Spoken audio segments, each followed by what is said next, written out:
as an entrepreneur, you start a company and you're doing everything and you have ownership in everything. And then all of a sudden you realize, hopefully not too late, that you need to start delegating things, and you can't be involved in every single decision, and you can't do everything yourself, even though you want to. You have to start handing over stuff. I'm Amy Porterfield, ex-corporate girl turned CEO of a multi-seven-figure business. But it wasn't all that long ago that I lacked the confidence, the budget, and the time to focus on growing my small but mighty business.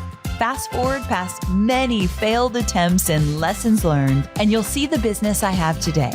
One that changes lives and gives me more freedom than I ever thought possible. One that used to only exist as a daydream. I created the Online Marketing Made Easy podcast to give you simple, actionable, step-by-step strategies to help you do the same. If you're an ambitious entrepreneur or one in the making who's looking to create a business that makes an impact and a life you love, you're in the right place, friend. Let's get started.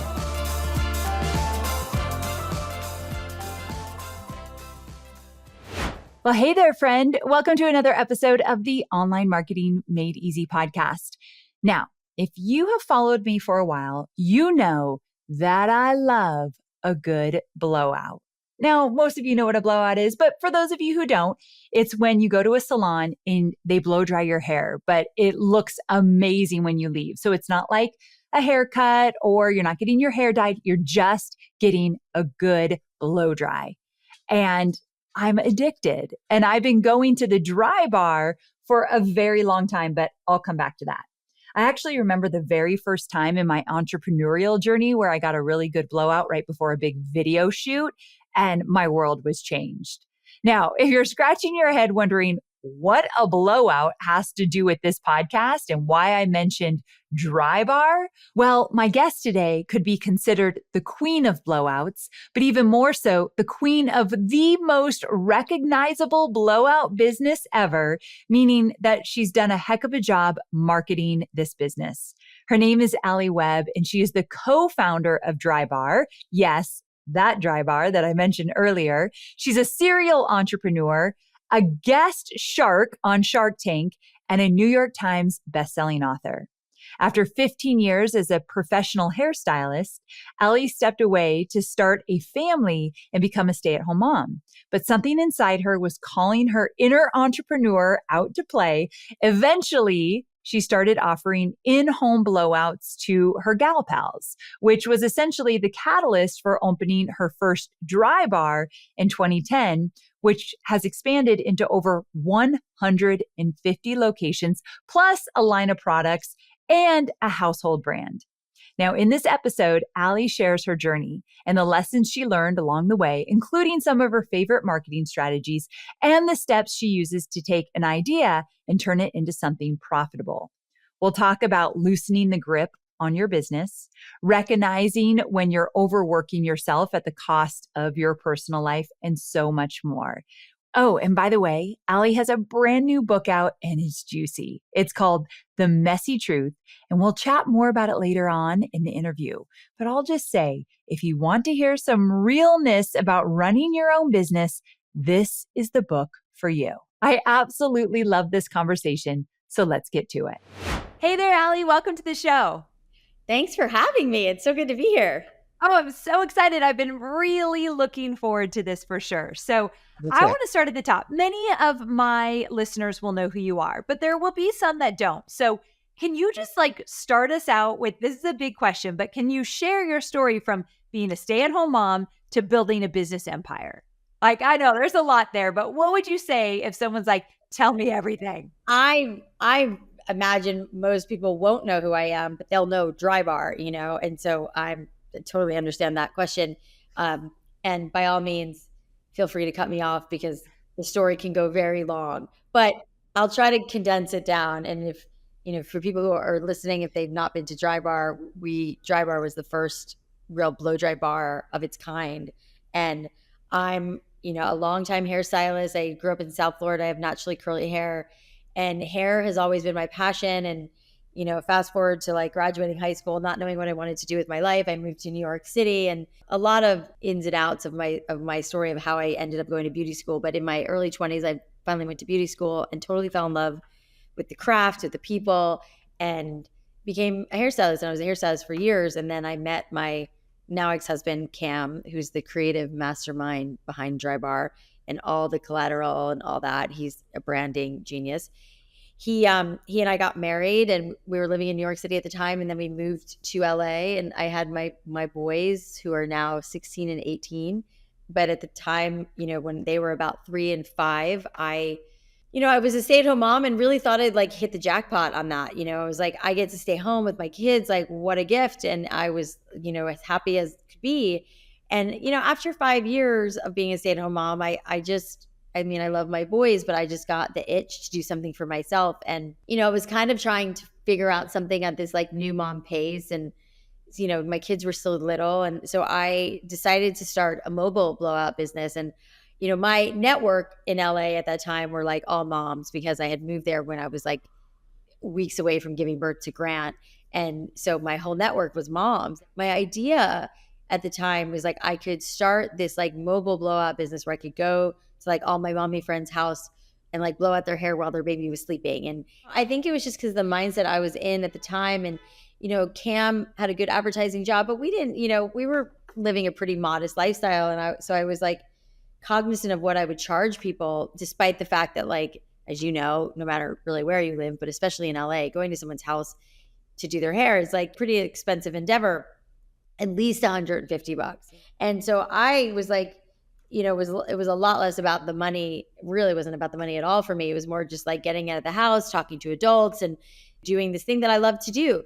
And at the time, I really was very hungry to talk to adults. I mean, I was like in major kid zone for 5 years, and like so many park dates and so much babiness, and I loved it, but I was also like yearning and for like that, adult interaction. So I start the mobile business. I'm only charging $40, and like the business plan on that was like 220s will be easy for women. Like that was it, And so I posted on this like mommy blog that I was on and said, I'm a stay-at-home mom, longtime hairstylist. I was thinking of starting this business where I come to your house and blow out your hair while your baby's sleeping for like 35 or $40.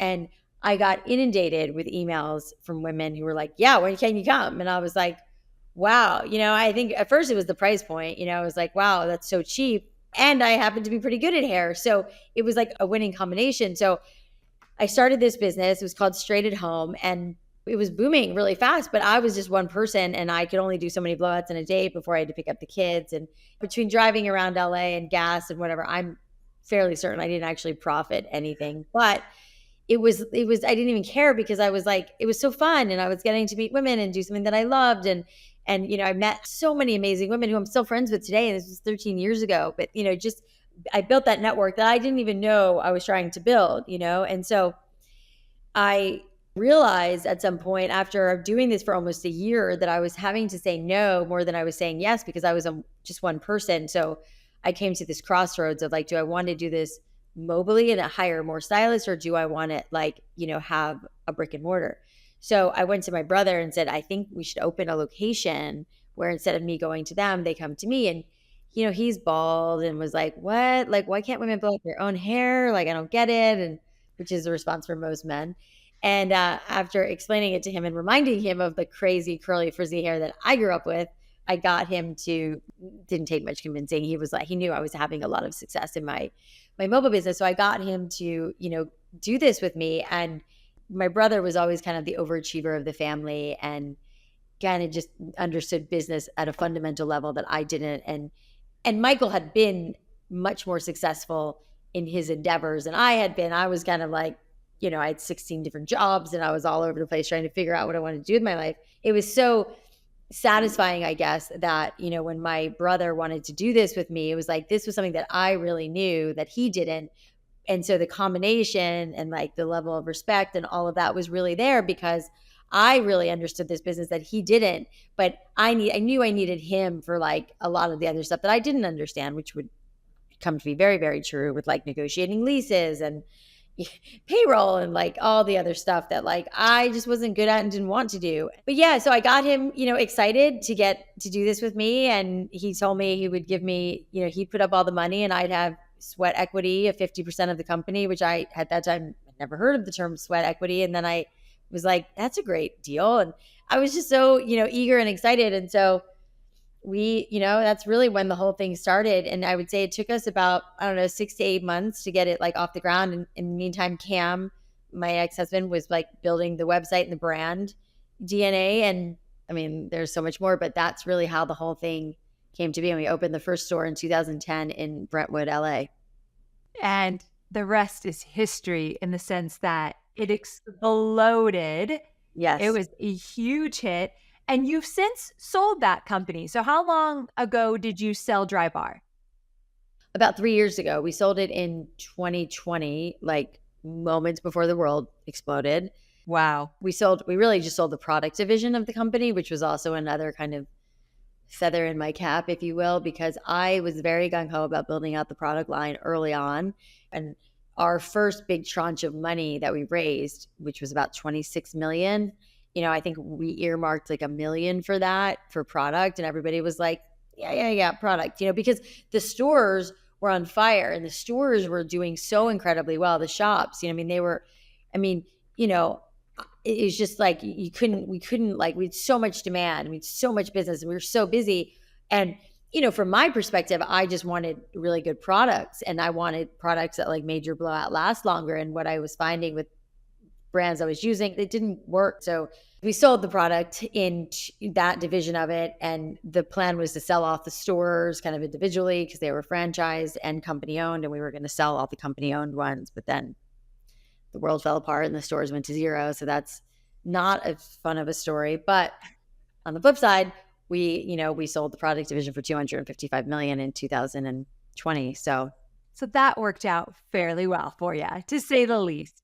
And ironically, if you're, I imagine you are, but if, you're somebody who believes in manifestation. Yes. I did not remember this. My brother reminded me that I said, I think we're going to sell it for $250 million randomly. That was the number.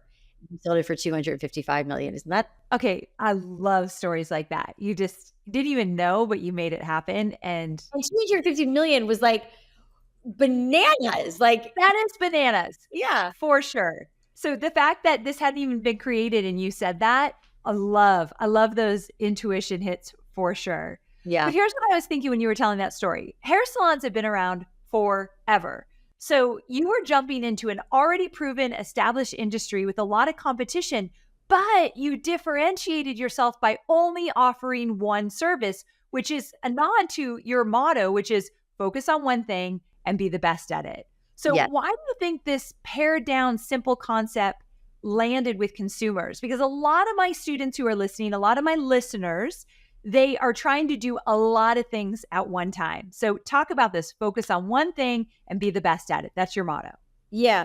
And, it wasn't like we came into this like trying to disrupt the industry or trying to be different. And it largely came from like the fact that I started this mobile business intuitively at a low price point, but gave a great service because I'm pretty good at doing hair. And it was only $40. So they were stoked on it. And I think it was that piece of this whole story that is so important, because not only did I realize there was a hole in the marketplace, like there was nowhere for women to go for affordable blowouts in like a beautiful, cool space. Did not exist. Little did I know that doing just this one service would resonate with women. But again, it was like the price point was great. The place was beautiful. We treated people really well. It was such a winning combination that was all just like, this is just what I want, which by the way, I talk about this so much in the book, is that it's easier than you think to create something that already exists and do it better. It's like, obviously blowouts have been around forever. I very quickly understood how hard it was to be really good at just one thing, and how hard it was to find really great stylists, and how hard it was to run the business, that like the idea of bringing in, lashes or manicures or something that, would have been convenient. And I understood the desire for it. And I also understood from our investors that like, we have this captive audience of 100 women a day coming in here. Why don't we sell them some more stuff? I'm like, well, we could, but to me, it felt very disingenuous. And I wanted to stick to like what I knew and what I could really do a good job of and being successful at it. Because if I had introduced lashes, something that I don't really know, I'm not an expert on lashes. And so I'd have to bring in somebody else and depend on them, which sure, like maybe that could work, but it's like, it convolutes the whole thing. And even like my experience working in hair salons for so long, I always found that like I preferred to go to either a colorist or a cutter. I always felt in my experience that if you were both, you were probably better and really good at one and like okay at the other. And that was kind of the mindset I had too. It was like, I want us to be so good at blowouts and we're just doing blowouts. So I want us to be known for blowouts and not like overcomplicate the concept. And that's really how we stayed very true to that. And that was a big part of like raising money and all that too, was like, if we came across a potential investor that wanted us to do all these other things, like it wasn't the right fit. Absolutely. So I love that you're talking about some of these lessons that you've learned along the way. And there's got to be a few more entrepreneurial lessons that you've learned throughout growing Drybar. Can you think about some other things that you've learned along the way as you kind of figured this all out? Because you didn't have all the answers when you first started. I didn't know anything. I knew hair. I knew hair, and I knew like how to like treat people because of watching my parents. But like the million of other things that needed to happen, I did not know anything about. You know, it was like, you know, I spent hours and hours on the phone with like the cosmetology board trying to figure that out. You know, it was like finding, you know, towel companies, like all the like minutia you have to deal with when you're starting a business. But the lessons are, I mean, that's what the book is really full of, is like all the lessons of growth and like realizing when, you know, that we needed to hire ahead of the curve, and realizing that this brand was growing so fast. And that, you know, my brother used to always say to me, like, this is ours to mess up, because we've captured lightning in a bottle. We have this great concept, and now we need help running it. And because, you know, that we were visionaries on this. And my brother was the CEO for a while. And even he realized like there was a point where he needed to step aside, because we had gone from like 1 to 5 to 10 to 20 to, you know, stores. And, you know, the infrastructure that's required to not implode is pretty significant. But like, I wasn't thinking about that. I was just trying to like make the shop run every day, because I, you know, I was in the stores making sure that everything, that the blowouts were good, the customer service was good, that the music was right, all the things that we learned. You know, my brother was the one who was like, I think we need to hire someone to help us, you know? And I was like, all right, that's a good idea. I think somebody else should do payroll. I suck at it, you know? And like, I also suck at operations. And like, you know, as we got bigger and we realized like people needed some direction, and people needed, I mean, it's not sexy stuff, but like we realized, you know, to grow a company that at the pace and scale that we were growing, we needed a lot of help. You know, as an entrepreneur, you know, I'm sure you can understand this, and so many people listening can probably relate. Like, you start a company and you're doing everything and you have ownership in everything, and then all of a sudden you realize, hopefully not too late, that you need to start delegating things, and you can't be involved in every single decision, and you can't do everything yourself even though you want to. You have to start handing over stuff, which was incredibly hard for me. I mean, I had the tightest grip on this company and it would take me years to learn how to loosen that grip and like realize the other people needed to make mistakes in order for them to grow, which I thought if they made mistakes, the whole thing was going to fall apart. Like, I was like every cliche in the book, learning how to navigate this business at that. It was, you know, as it was growing, and, you know, and the lessons are endless, you know, from like how to hire people, how to fire people, like how to create, you know, an amazing company culture, like how to grow, and then the marketing. And it's just like lesson after lesson. And I think in a lot of ways I had a beginner's mindset, which I think is a really just important lesson to learn. But in a lot of ways too, I also felt like one of my biggest lessons was like, I felt like I had to have all the answers all the time. Whereas now I'm like, I feel like it's so much better to be like, yeah, I don't actually know. Can you go figure that out? Like, versus this pressure I put on myself because I was the founder and the face and all the things that I was like, oh, I'm supposed to have all the answers. So let me just make some shit up and like figure it out, which, you know, sure, that's admirable to a degree of like, you know, the buck stops with me. But I didn't have the humility back then to say like, I don't really know, but I'd love to know. And, you know, and I remember learning that like my brother would call his friends in business and ask them questions. It would have truly come out in like interviews where he'd be like, yeah, so, you know, I called up this investment banker and asked him questions. I'm like, you did? You know, I was like, I thought you just knew that stuff, you know? But he was like, we knew so much less than we actually knew. I mean, the amount of people that we leaned on, that we called and we asked for help, and like, it was off the charts because it was like, this was all brand new to us. I mean, the company growing like at this scale, like, forget it.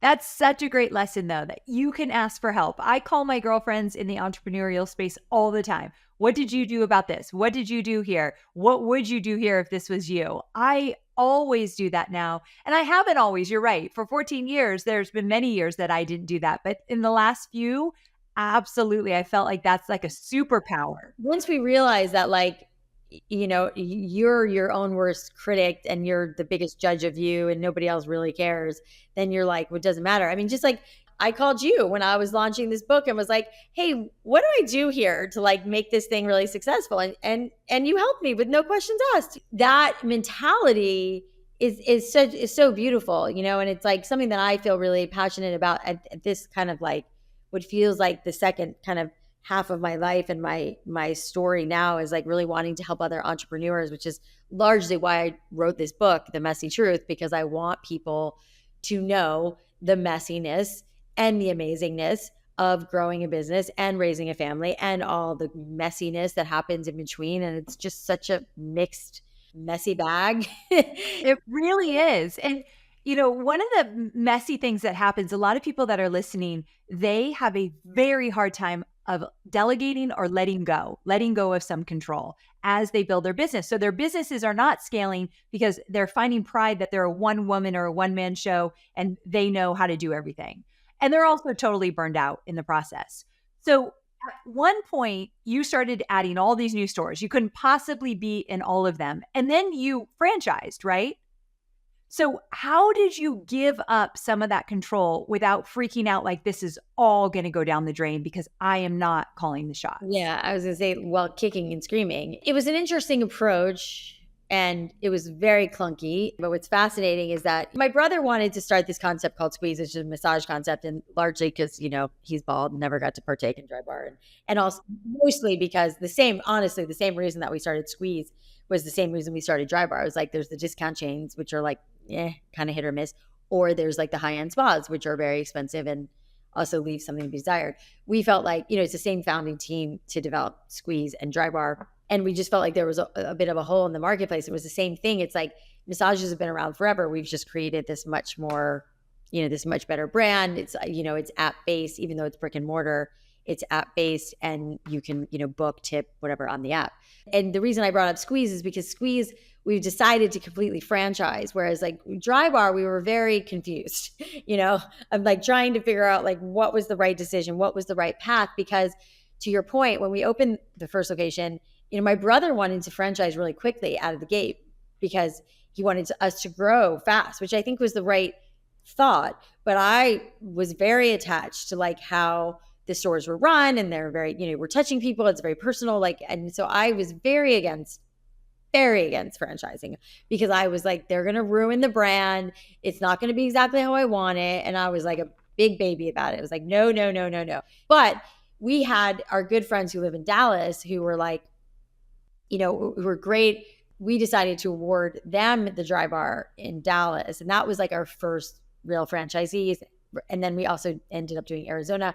And, I have to say we did a good job and we really put them through the ringer of like finding franchisees. And we made it pretty tough, like for you to get through this process. And it was a pretty long, daunting process because we were like, almost like we want to scare you away because we want to make sure you, as we used to affectionately say, like bleed yellow. We want to make sure you are fully in this and you get it. And it's hard because a potential franchisee, like they're an entrepreneur in their own right. And so they have their own ideas, understandably. And so, and I always say that there's like, or we used to always say that there's a lot of ways to do things right, but there's like one way we do things, and that's really how we want you to do things. And so if you're going to take this brand on, you need to kind of follow the guidelines of what we've set. And if you don't, like go open your own blow dry bar and do it your way. But this is how we do it, And so it was a really tough process. And I'd be lying if I said there weren't things that happened along the way that were like felt off brand. I'm like, you can't do this in your one store. We're not doing it in like the 25 other stores. So that was like tough. And it would take me years, I would say, to get comfortable with that whole thing of like going to a store and it not like feeling the way I wanted it to feel, but it wasn't like our store. So there was a little bit of like bureaucracy and to like wade through, which I didn't totally love. But at the end of the day, and the reason that we decided to exclusively franchise Squeeze was because the franchisees, they had their own like blood, sweat, and tears and money in the business, and that skin in the game that they had. If their store wasn't doing well, they knew how to go out and do local marketing, and they knew the local community. And so, anyways, that's kind of like how we landed on doing Squeeze It for completely franchise, and just kind of the back and forth of trying to figure out what the right way to do it is, because it is hard. Just the containing control of the brand and the experience and making sure that everybody's doing what I want them to be doing, where it's like, I mean, it gives me like stress just thinking about it, because it was so, I wanted things to be so perfect, and they were never going to be perfect, which was a hard thing for me to come to terms with. But you had to come to terms with that. Is that what you're saying? Like you had to say, okay, it's not going to go exactly how I want it to go, but it's working. This is working. So I'm going to have to let go of some of that control. Yeah. And I can remember sitting in board meetings. We used to have a survey in my day where when you come in, it's a really short survey, and it was like off the charts positive, like amazing, but there was about 1% of people who weren't happy, and I never like paid that much attention to like the data. For me, it was more anecdotally, like I would ask my friends, or I'd, get like feedback on Instagram or whatever.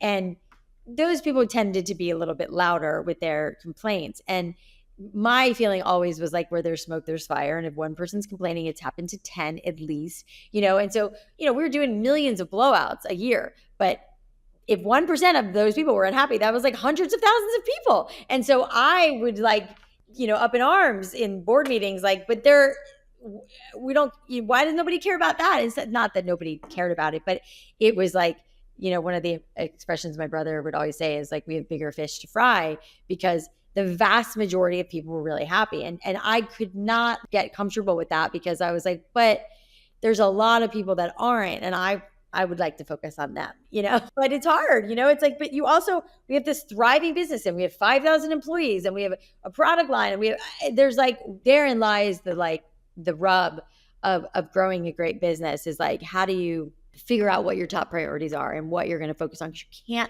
you just simply can't focus on everything. And that is just something that is a tough lesson too for me to learn, of like, yeah, we have to focus on other things, and we're doing a really good job. You can't focus on it all, but it is really hard as a business owner, because everything is important to you. This is your baby. You care about all of it. Yeah. So I can get where that would have been some entrepreneurial growth over the years for sure. But one thing I want to focus on is the bright yellow brandy. You all crushed it. It sounds like maybe that was your ex-husband who really took that. But talk to me about how important your branding was, and any lessons, any marketing lessons you've learned along the way that could maybe help my listeners as well. Yeah, I mean, yes. And I'm so proud of the brand. And we did all kind of land together on yellow. But I will tell you that, when we were developing the concept for Drybar, Cam was like, I'm going to go look. He never worked in hair salons, didn't know anything about that. But he was like, I'm going to go look and see what hair salons look like, what they do. And then we're going to do the opposite. And that is like gold. If you get nothing else, get that, because what he realized was like, largely, and I'm sure you'd agree with this, most hair salons are black and white and red. And, they've gotten better, I think. And there's some that are certainly not that. But there was a kind of a theme and kind of a generalized idea of what hair salons look like. And we all were like, well, we're going to be the opposite of that. And it also was like, it was this California brand, started in California, and somewhat of like, it was my baby, it was my vision and idea. So it was like a little bit kind of based on my like sunny, happy disposition. That I say that with a wink, but mostly, but it was like this California brand. And so we wanted it to be bright and happy, and we didn't want it to be dark and smoky like salons historically were, And so Cam looked around to see what everybody else was doing and was like, well, let's not do that. We made our website like this, the main color was yellow. So in order for yellow to pop, it has to be on like a color that it pops on. It doesn't pop on white.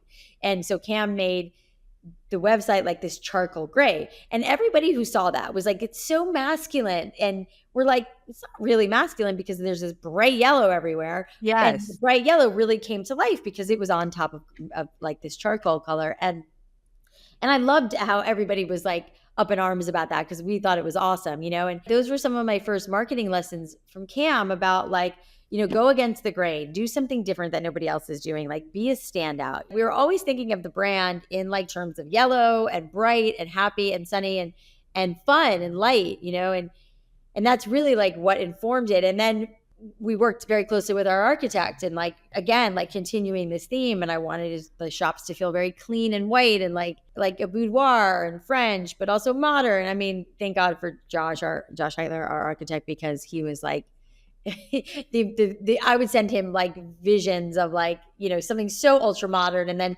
something Victorian. And luckily he was able to, you know, and that's another lesson in like, hire a really good architect who knows what they're doing. Because I always felt like Josh would say to us, like, I won't let you guys make a mistake here. Like, I'm going to protect you from yourself, which I have seen firsthand many businesses not take the advice of an architect and say, you know what, I actually think this is better. And it's like, really, like, you know, like know your strengths and know your weaknesses and know what works and what doesn't. And like use, you know, not to say that you shouldn't make your own decisions, but like, you bring in an expert for a reason and like trust them, you know, bring in smart people who are smarter and better than you at certain things. And that was certainly Josh. And, I love that. you know, and the lessons like kind of coming from them. I mean, we opened Drybar in February of 2010 and it was like, you know, right around the corner for Valentine's Day. And I went to get like red roses to put in the shop. And he was like, why are you getting red? You should get yellow. And I was like, oh, right. Because it's on brand, you know? And it was like, yeah, we learned these things over time, like how important it was, you know? I also think it's important to point out that brand is not just the logo and the colors and the way things look as we imagine them. But to me, the brand was also that the bathrooms were really clean and that the people at the front desk were nice. Like it is all part of the brand. You know, we think of branding as like the way something looks, the way a logo looks, the way your website looks, which of course it is. But for me, the brand was like all encompassing of like every touch point that you discovered. And in Drybar, when you go into the bathroom and the bathroom's super cute and you want to take a selfie in there, that was on purpose. And you always have Q-tips in the bathroom because when you get your hair blown out, you get your ears wet. Right. I mean, we would, you know, just like there's iPhone chargers at the stations, like because our iPhones die fast. I mean, it's just, you know, we tried to think of everything that we wanted as a consumer, which is again what we've done with Squeeze. It's like, what's not being done well in this sector, and what can we do better? Yes, for sure. You know, I once read a quote from you that said, I feel like I got a business degree in entrepreneurship, growing this thing and learning so much. Yes. And I deeply understand this statement. I know that many of my listeners feel like they have to learn all the things before finding success or before even getting started, but that isn't always the case. So how do you feel about getting in the trenches and learning as you go? Do you feel that that made you a better business owner and entrepreneur? 100%. I mean, obviously, I can't speak to the other side of that. And I'm happy that so many colleges have like entrepreneurial programs now. And it's funny that I get asked to speak in a lot of those. And I just get a kick out of it that I didn't go to college. But I'm glad that they have those now because, you know, and they're bringing in people like me to talk about like real life experience and what it's like. And I think there's only so much that you can learn, you know, in books or learn by observing and whatever. But like when you're in the trenches and you're, you know, and I think that's when like your instincts are really put to the test. And listen, I don't think being an entrepreneur is for everybody. You know, I think there are, like, you know, and listen, I know a lot of really great people who've worked for us for over the years who I'm still very close with, you know, who like just don't really have a desire to have their own company. They love being like a number two to the founder or whatever, or they love being, you know, like head of marketing or whatever it is. And, you know, so I don't think everybody is cut out for this for sure. You know, the fact that like we basically found ourselves in like the call center business. We realized very early on that we couldn't have our phones inside the shops because it was too loud and hectic and crazy, that we had to pull them out and have somebody answer them in like a much more contained area. And we found ourselves in the call center business. Like, I don't want to be in the call center business, but we had to be, you know, and it's like, you just don't know what's coming for you or how you're going to pivot. I mean, one of my best friends, really, I don't know if you know the brand Olive and June. the nail polish. Yeah. Sarah Gibson Tuttle is one of my closest friends. And, she started out with salons and ended up pivoting really in COVID to product. And now, the salons have since closed mostly because of COVID. And she has a thriving brand of nail polishes and kits and, her business is on fire. And it wasn't where she started. She started because our first conversation, the reason we became friends is someone introduced us because she wanted to be the Drybar of nails and she wanted to open salons. And that was the vision in the beginning, and I think maybe she knew in the back of her mind she was going to do product, but it's like being open to whatever happens and where your business is going to go. You just don't know. I think people get caught up in this idea of like, you have to have it figured out or you have to have all the answers. You have to know what you're doing. Like nobody knows what they're doing. Not in the beginning anyways. Yes. Yeah. Okay, absolutely. I hope if you all walk away with nothing else, nobody knows what we're doing. We're figuring it out as we go, and that is okay. Yes. And if you give yourself permission to do so, you'd be amazed what you're able to create. I mean, look what Alli's been able to do. Now, in your new book, The Messy Truth, you share some raw and personal experiences, and this is a big one for my audience, about pouring yourself into your business and allowing aspects of your personal life to come at the cost of that. So This is very common for entrepreneurs and especially for many of my listeners. Yes, entrepreneurship requires very hard work and we often choose it so that we can have more freedom in our personal lives. So can you talk about how you pulled yourself out of overworking yourself and back into being present in your personal life? Well, I didn't do a very good job of that for a long time, and it would take me years and my life really falling apart to learn that very tough lesson. I think I know I was distracting from myself from what was happening in my personal life with my work, building this company. And and we were on a rocket ship and I was loving it and I loved everything about it. And I was like pouring myself into it. What I wasn't doing was really paying attention to what was going on with my kids and my marriage and all the other things that ended up imploding in my life. It's dangerous how much we have lived in a society of like we overwork and we work ourselves to the bone, which, in this like second stage of life, like I don't do that anymore. It's like, there's a lot more things that are a lot more important that I've realized now. And listen, I get that I'm like, if you're rolling your eyes right now, because it's like, well, I've sold a company and now I have a lot more time and whatever. But I guarantee you, if I had to do over knowing what I know now, I would have paced myself a lot differently than I did. Same. And I used the excuse, and I use the word excuse lightly. Like I used it as this, like, I love what I'm doing and this is so exciting and exhilarating, blah, blah. And it was, but I didn't have much balance of like, it was like some sort of badge of honor to like work myself to death and to Yes. work. And instead of like pulling back and learning to like, and now it's like I meditate, I read a lot, I take a lot more time for myself than I ever have. And granted, I'm in a different stage of life growth. But again, if I had to do all over again, I would do it differently and I would give myself more time and space. And, I'm 48 years old. And in the last 6 months, after my life really falling apart again, have I learned some massive lessons that like, why didn't I learn those? I mean, whatever, I wasn't supposed to. And I believe in all that. But I also went through like a massive, crazy life implosion when I got divorced from my first husband and when my son went into rehab and all those things that happened. And I did some work on myself, but not all the work that I needed to do, which I have now more learned in this, in this phase of my life. And again, I do believe that you learn things when you're supposed to, but yeah, I strongly believe that if I knew then what I know now, I would have like slowed down and taken a little more care of myself and watched out for myself a little bit more than I did. And, the subtitle of my book is like how, I sold my business for millions and almost lost myself. I mean, it's funny. Somebody said that today and I was like, almost, like I did lose myself. I was just able to bring it back, which I think is the important part. What I love that you said, and I say this to my students all the time, I would change so much about how I got started and how much I worked and how much I hustled. And I firmly believe I'd still have the success I have today. Like we work a 4-day work week in my company and there's 20 full-time employees. And I could have done that on year 2 or 3, but I was so scared to take my finger off the pulse of like, oh, I've got to be in everything at every minute.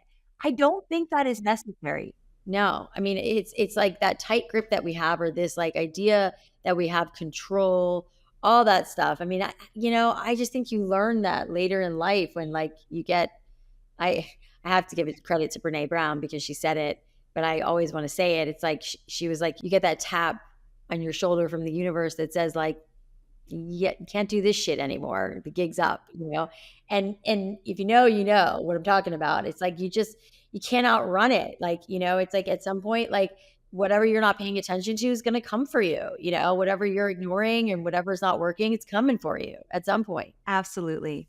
Well, here's what I was really excited about. When I saw that this book came out and I saw finally what it was going to be about, because you and I have been friends for a while, I didn't realize you were going to go there. And first of all, The Messy Truth, such a good title, my friend. I absolutely love it.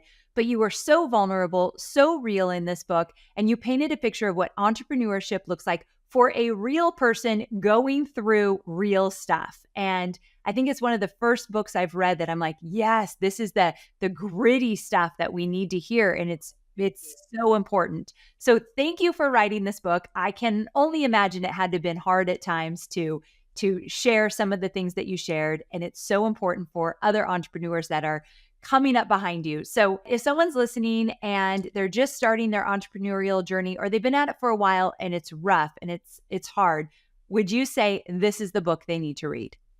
Yeah, because the thing that I love and I'm most proud of with this book is that it's a real authentic portrayal of really just my life. But I think that it encompasses like how amazing and exhilarating it can be to like have your own business, start your own business, grow your own business, but then how it is just chock full of things going wrong and life happening in the background and like everything falling apart.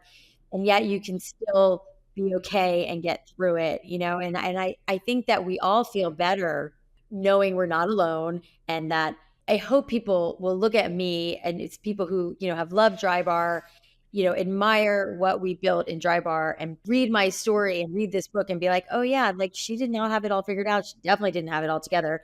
Her life fell apart numerous times, and yet she still did something pretty great. If people can relate to that sentiment of like, it doesn't matter what's happening in your life. It doesn't matter how much, has happened, that you can still come out on the other side and just keep going. Just keep going. It doesn't have to be perfect. It doesn't all have to work out as you planned, but you can still build something amazing, which you did and you have continued to do. And it's never too late. It's never too late. Amen to that. I absolutely love that message. This has been such a wonderful conversation. Thank you so very much. Where should people go right now? Where can they learn more about you? And obviously they can get your book wherever, but where do you want to send them? I think alliwebb.com is like the easiest place where everything lives. And, the mastermind that I started is on there and all the stuff. So that's awesome. I didn't know you started a mastermind. Okay, good. We're going to look into it for sure. Yeah. Do you know Jacqueline Johnson she's the founder of Create and Cultivate, another amazing. Yes. Her and I and this other amazing woman, Marina, who's a branding expert and genius. And she's like our CEO, and she's really the one. What's Marina's last name? Middleton. Got it. Okay. Perfect. She's really bossing me and Jacqueline around, and she's the best. But yeah, it's like, a way to give back to other entrepreneurs. And so we just started it. We just launched it. And it's been very, very successful. So that's been exciting too. So, who knows what's next? There might be some new stuff we didn't even know is coming down the pipeline. So we'll be paying attention. Thank you so much, my friend. And congratulations on your beautiful book. Thank you. So good to see you. Well, there you have it. What a fun interview. I felt like we were just sitting in her kitchen over a cup of coffee, just talking about entrepreneurial life, the good, bad, and ugly. And I hope you really loved this episode as well. I think my biggest takeaway was when Alli was talking about the fact that she started essentially Drybar, but the mobile version before she started her actual company. And she said, I don't even think I made any money off of that. By the time I was driving all over LA, I wasn't charging that much. But that was the moment that put her in the game. I have a whole episode where I talk about that there are no wrong turns.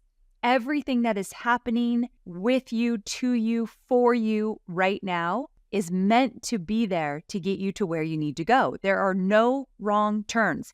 Even when it feels bad, even when it's not working, even when you're in the trenches and you're so confused as to what to do next, you are meant to be there because that is going to get you to your destination. Maybe not overnight, maybe not as fast as you want, maybe not in the cleanest way, which is why I love her book, The Messy Truth. It could be very messy, but there are no wrong turns. Everything is happening for you, and you are exactly where you're meant to be. I just believe that to my core. And it's something I've really adopted over the years. And when you do, you are not as hard on yourself. You give yourself more grace, and you appreciate where you are in the moment in this season because you know it's going to get you to where you need to be, exactly where you need to be. And that is what happened with Alli. And I love that she shared this journey along the way.